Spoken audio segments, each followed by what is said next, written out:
NDA के उम्मीदवार CP Radhakrishnan ने भारत के उपराष्ट्रपति चुनाव में बड़ी जीत हासिल की। उन्होंने कल 452 वोट हासिल कर अपने प्रतिद्वंदी और इंडिया गठबंधन के वी सुदर्शन रेड्डी को परास्त किया है।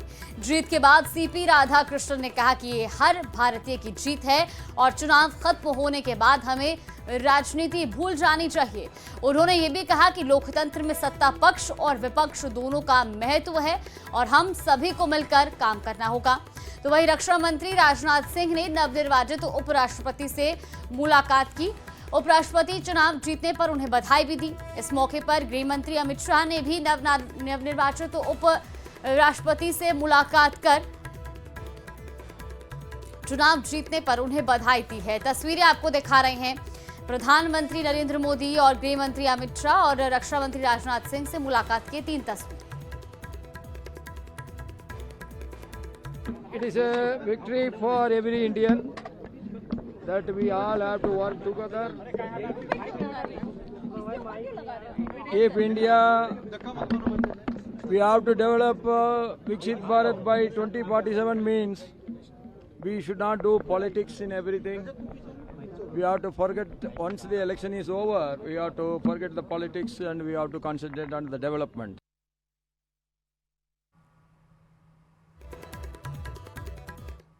राधाकृष्णन भारत के उपराष्ट्रपति के पद पर विधिवत निर्वाचित हुए हैं।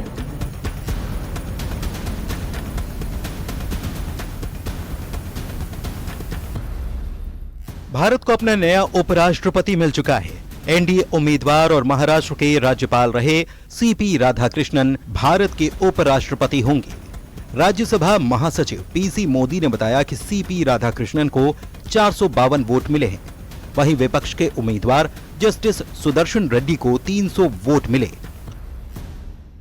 बुच्ची रेड्डी सुदर्शन रेड्डी को 300 प्रथम वरीयता के मत प्राप्त हुए और श्री सीपी राधाकृष्णन को 452 प्रथम वरीयता के मत प्राप्त हुए।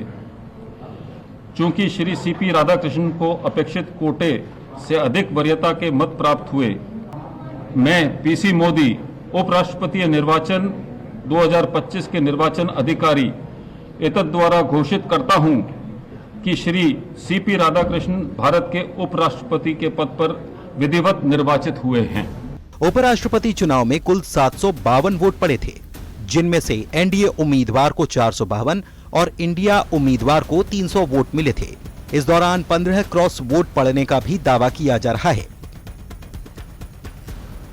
इंडिया गठबंधन ने दावा किया कि उसके उम्मीदवार को 315 वोट मिलेंगे। इसका मतलब है कि लगभग 15 विपक्षी सांसदों ने संभवतः क्रॉस वोटिंग की है। इस बीच बीजेपी सांसदों का भी बयान सामने आया है। उनका कहना है कोई टक्कर इंडिया गठबंधन के उम्मीदवार से थी ही नहीं। उन्होंने कहा कि सीपी राधाकृष्णन की जीत देश हित में है। चलिए आपको बता देते हैं कि भारत के अगले उपराष्ट्रपति सीपी राधाकृष्णन कौन हैं। उनका जन्म 20 अक्टूबर 1957 को तिरुप्पुर तमिलनाडु में हुआ। उनकी शिक्षा की बात करें तो बिजनेस एडमिनिस्ट्रेशन में वे स्नातक हैं। 1974 में भारतीय जनसंघ की राज्य कार्यकारिणी के वे सदस्य बने। आरएसएस की विचारधारा में उनकी गहरी आस्था रही। 1998 और 1999 में कोयम्बटूर से वे लोकसभा सांसद रहे। संसद की कई समितियों में वे सदस्य भी रहे। साल 2004 में यूएन जनरल असेंबली में उन्होंने भारत का प्रतिनिधित्व किया। 2004 से 2007 के बीच वे तमिलनाडु बीजेपी के अध्यक्ष रहे। 93 दिन की 19,000 किलोमीटर लंबी रथ यात्रा भी उन्होंने निकाली। महाराष्ट्र, झारखंड, तेलंगाना और पुडुचेरी के वे राज्यपाल रहे। कोयर बोर्ड के चेयरमैन रहते हुए उन्होंने रिकॉर्ड निर्यात करवाया। राधाकृष्णन के नामांकन के बाद से ही एनडीए खेमे का पलड़ा भारी माना जा रहा था। उनके चुने जाने के साथ ही अब वे राज्यसभा के सभापति पद की जिम्मेदारी भी संभालेंगे। Bureau report, news 18, Madhya Pradesh, Chhattisgarh.